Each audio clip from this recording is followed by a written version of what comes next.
సైనిక శౌర్య పరాక్రమాలకు సెల్యూట్. అన్నిటికంటే ముందు మన సేనలు, నిఘా విభాగాలు, శాస్త్రవేత్తలకు ప్రతి భారతీయుడు తరపున సెల్యూట్ చేస్తున్నా. ఆపరేషన్ సింధూర్ లక్ష్యం సాధించడానికి మన వీర సైనికులు విశేష శౌర్య పరాక్రమాలు ప్రదర్శించారు. నేను వారి వీరత్వం, సాహసం, పరాక్రమానికి ఈ దేశంలోని తల్లులు, సోదరీమణులు, ఆడబిడ్డలకు అంకితం చేస్తున్నా. పహల్గాంలో ఉగ్రవాదుల ప్రవర్తన ప్రపంచాన్ని ఉలిక్కిపడేలా చేసింది. సెలవుల్లో ఆనందంగా గడుపుతున్న వారిని మతం అడిగి మరీ పిల్లల ముందు పాశవికంగా చంపడం ఉగ్రవాద వికృత రూపానికి, క్రూరత్వానికి పరాకాష్ట. దేశ సామరస్యాన్ని దెబ్బతీయడానికి వారు ప్రయత్నించారు. ఇది నాకు వ్యక్తిగతంగా అత్యంత దుఃఖం కలిగించింది. ఈ దాడి తర్వాత దేశం మొత్తం ఒక్కటైంది. ఉగ్రవాదం పట్ల కఠినంగా వ్యవహరించాలని నినాదించింది. ఉగ్రవాదాన్ని మట్టిలో కలిపేందుకు ఆ తర్వాత మేము భారత సేనలకు సంపూర్ణ స్వేచ్ఛనిచ్చాం. మన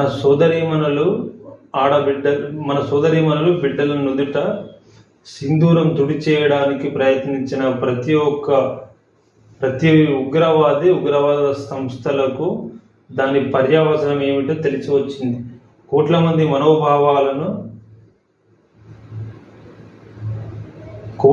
మనోభావనల ప్రతిబింబం ఆపరేషన్ సింధూర్. కేవలం పేరు కాదు, కోట్ల మంది ప్రజల మనోభావనల ప్రతిబింబం. న్యాయం కోసం అఖండ ప్రతిజ్ఞ.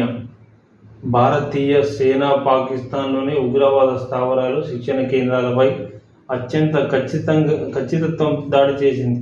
భారత్ ఇంత పెద్ద నిర్ణయం తీసుకుంటుందని ఉగ్రవాదులు కల్లో కూడా ఊహించలేరు. 100%. ఎందుకంటే ఒకవేళ ఊహిస్తే హఫీజ్ సయ్యద్ గాడు వాళ్ళ కుటుంబంలో చనిపోయిన 14 మందిని కూడా ఆడ ఉంచకుంటే ఇక్కడ దాకా రారు, మనం ఉన్న ప్రాంతానికి వచ్చి యుద్ధం చేయలేరు అనే రకంగా వాళ్ళు అనుకున్నారు. కానీ వస్తారని చెప్పి కళ్ళలో ఊహించలేరు. 100% కరెక్ట్ చెప్పాడు ప్రధానమంత్రి మోడీ గారు. కళలు కూడా ఊహించలేదు. పాకిస్తాన్లోని ఉగ్రవాద స్థావరాలపై భారతీయ క్షిపణులు, డ్రోన్లు విరుచుకుపడ్డాయి. ఉగ్రవాద సౌదాలతో పాటు వారి నైతిక స్థైర్యాన్ని కూల్చేశాయి. బహవల్పూర్, మురిత్కేలు ప్రపంచ ఉగ్రవాద విశ్వవిద్యాలయాలుగా మారాయి. ప్రపంచంలో ఎక్కడ ఏ పెద్ద ఉగ్రవాద దాడి జరిగినా అందులో వీటి పాత్ర ఉంటుంది. 9/11 సహా దేశంలో